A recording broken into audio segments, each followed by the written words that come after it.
Hi! What's up kaibigan?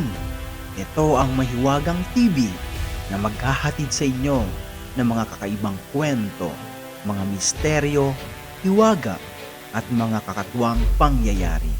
Sa bidyong ito, ating tatalakayin ang masuswerteng kulay ngayong paparating ang taong 2023, Year of the Rabbit.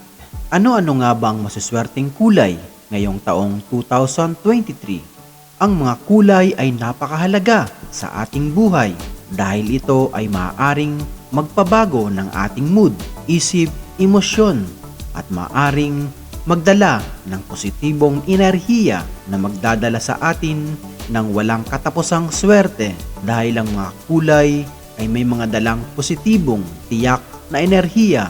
Ang kulay din ay isa sa pinakasimpleng paraan upang baguhin ang mga enerhiya sa ating bahay, opisina o saan man at upang maakit ang positibong enerhiya.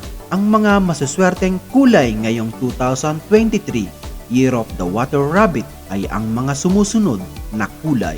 Fuchsia Pink. Ayon sa Feng Shui, ang kulay na ito ay sumisimbolo ng pera at kayamanan, pag-ibig, romansa at pag-aasawa.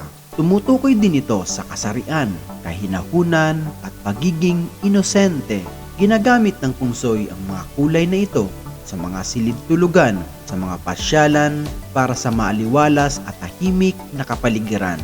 Madalas din itong inuugnay sa mga dalaga, pagiging malikhain, malakas ang pagtitiwala sa sarili at may matapang na pananaw.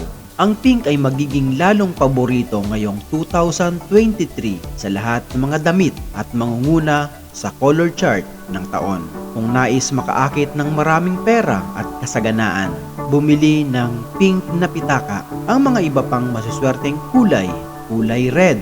Ang kulay pula ay inuugnay at sinisimbolo ng magandang kapalaran, swerte, kasaganaan at kayamanan.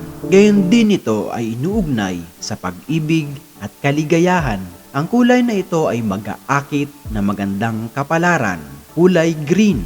Ang kulay na ito ay sumisimbolo sa paglago, kasaganaan at kalusugan. Inuugnay din ito sa matatag at balanseng pamumuhay. Pinaniniwalaan itong maghahatid ng katahimikan at payapang pamumuhay dahil malapit sa kalikasan. Magiging kaakit-akit na trend ang kulay na ito sa taong 2023 at magpapalakas sa pakikipag-ugnayan sa social media. Ang isa pang kulay na maswerte ngayong taon, ang kulay blue, sumisimbolo ng kapayapaan, katahimikan, kalinawan at kalmadong pag-iisip, magpapagalaw sa mga natatagong talento at skills at magiging malikhain. Ang taong 2023 ay magtatampok ng maraming kulay blue. Kung nagustuhan mo ganitong mga video, paki-share na rin sa iyong mga kaibigan at kapamilya. Maraming salamat. God bless.